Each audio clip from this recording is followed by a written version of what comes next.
Today it's all about why fast. Why should we fast? Is it biblical? Is it not biblical? Well, we're not going to cover everything in this short talk, but I do just want to get you thinking about what is the buzz about fasting, and yet it goes straight back into scripture. It does. And so let's just talk about it today.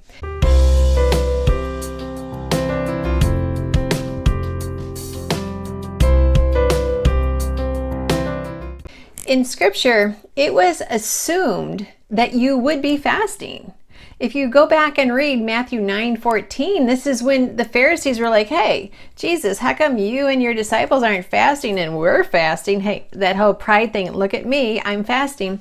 And Jesus says, while I'm here, while the bridegroom is here, there's no need to fast. But when the bridegroom is taken away, then they will fast.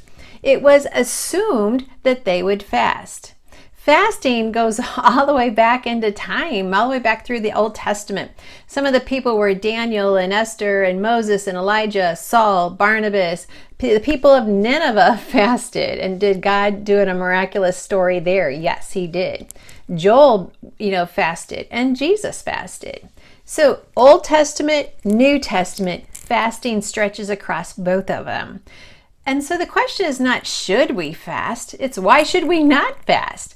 It should be so a part of our disciplines that it's a common thing. We should train up our children to fast so that when they come into difficult situations, they automatically know how to go into a fast, how to call upon the Lord in just dire situations, and just to really learn how to just listen to the Lord. Well, when we put away our desires of eating, which is a very intimate desire, a very continual process, it's like, Lord, I'm giving up this most intimate thing I do, which is eating, and I'm putting it aside for you because I want to hear from you. Many theologians say fasting is about grieving, and it can be. It can also be a form of worship. It can be a form of just, prostrating yourself down to in front of the Lord and just saying, Lord, I love you. And I just want to spend this time with you and separate myself from food during this period of time. I cannot tell you all of the spiritual benefits that can come from this because God works in each one of us uniquely. But I can tell you there are many. I can tell you there are many physical benefits, and that's what we're going to talk about today. But what I want to do especially is challenge you. Go through the 40-day course. It outlines how to get started in fasting and start applying it. Fasting is and always will be in the lifestyle of people who truly want to hear from God. I hope you got that. And so fasting is not an end of itself. It's like, I fasted, I should have the answer to that prayer right now. No, it doesn't work like that. And praise the Lord, it doesn't, because then we would use fasting as like a cash register. I deposited, I want my receipt, I want my blessing, and that's not how God works. God is always looking at the heart of what we're doing, the heart of our choices, the heart of our lifestyle. That's what he's looking for. So fasting is for freedom from bondage. It talks about that in Isaiah.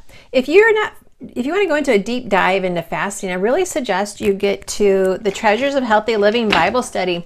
And it's a 12-week Bible study, but one of the weeks is on fasting. And so much deep information is there, and even a guide on how to get started on the Daniel fast. So fasting is for freedom from bondage, freedom to hear from God, freedom to experience a level of self-control that removes privileges that you have in your life for a period of time so you can just focus on what God's telling you.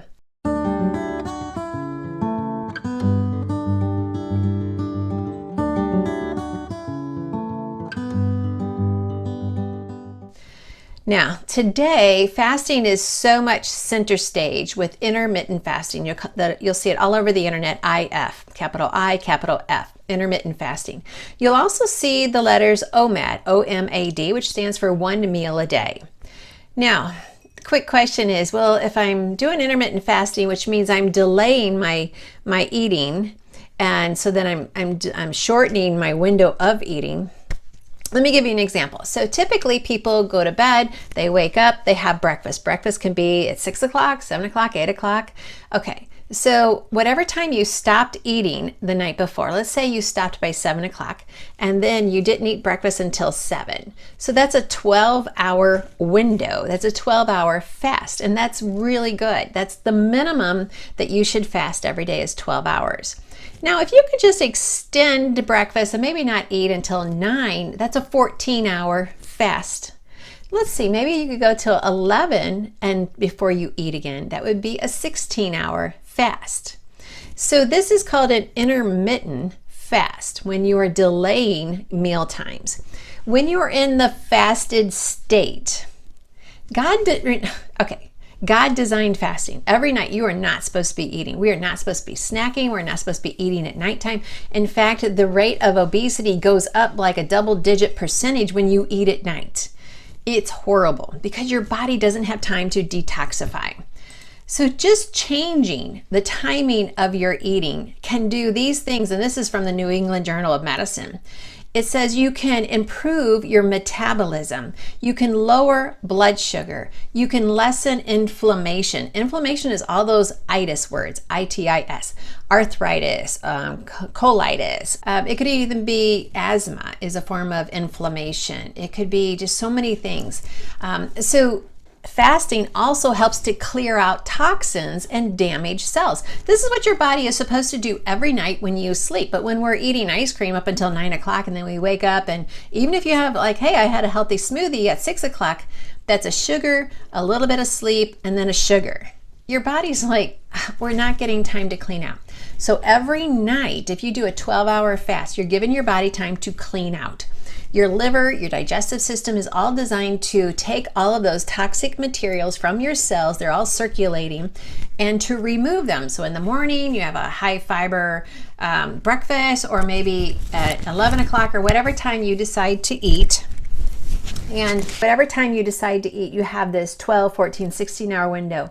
During that window, your liver is detoxifying. That's what it's designed to do. Your kidneys are detoxifying.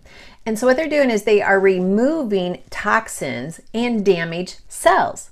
This is how God designed you to clean up. When we were teenagers, my brother used to work at Six Flags theme park. He worked the night shift. So he went through the streets of Six Flags and hosed them down and swept them out so they looked beautiful. Well, that's what our liver is doing, and our kidneys are just cleaning everything up. So the next day when you walk in, it's like, wow, this is such a beautiful park.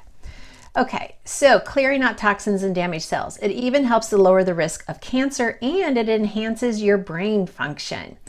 This is so important because so many people are dealing with depressive thoughts, anxiety, and just other brain issues. Okay, they've even, in some animals, dieting experiments have shown to protect against diabetes, heart disease, and cognitive function. So if you want to improve your mental wellness, fasting is the best tool that you can use to do that. So fasting, they've even shown, slows the aging process, protects against certain cancers, and it also turns on stem cells. Some stem cells can go in and replace any cell in your body. That's the beauty of stem cells, and that it's God designed. It's not from the lab. The lab is taking stem cells from, different living organisms and trying to transplant them. But God already designed stem cells for your body to help rebuild, bring life into organs of your body that were damaged. But fasting can also be very pivotal, very integral to weight loss, a healthy weight loss.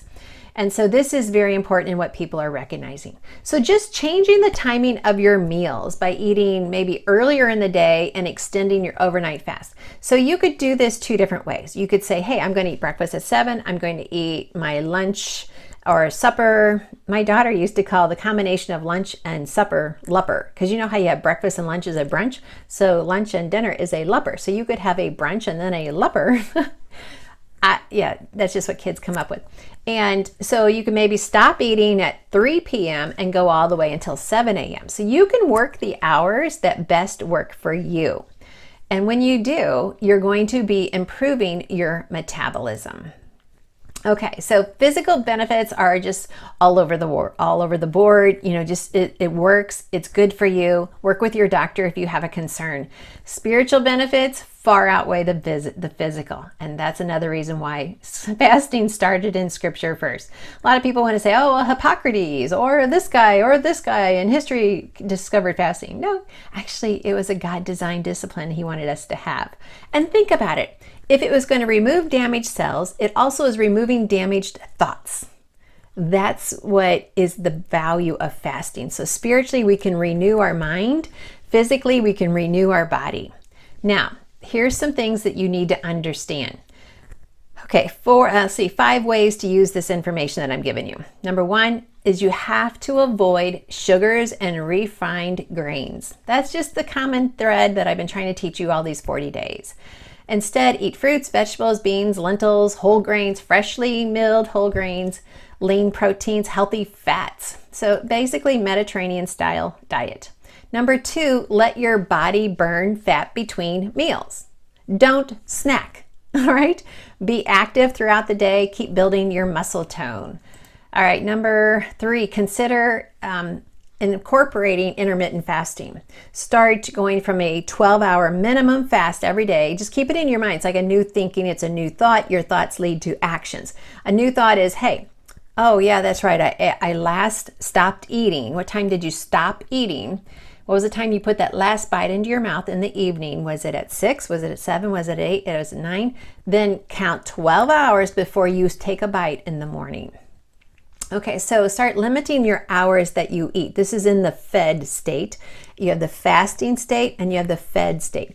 Fasting state means you're burning calories, you're burning fat. All right, number 4, avoid snacking and no eating at nighttime. Ever, ever, ever, ever, ever. Period, period, period, period.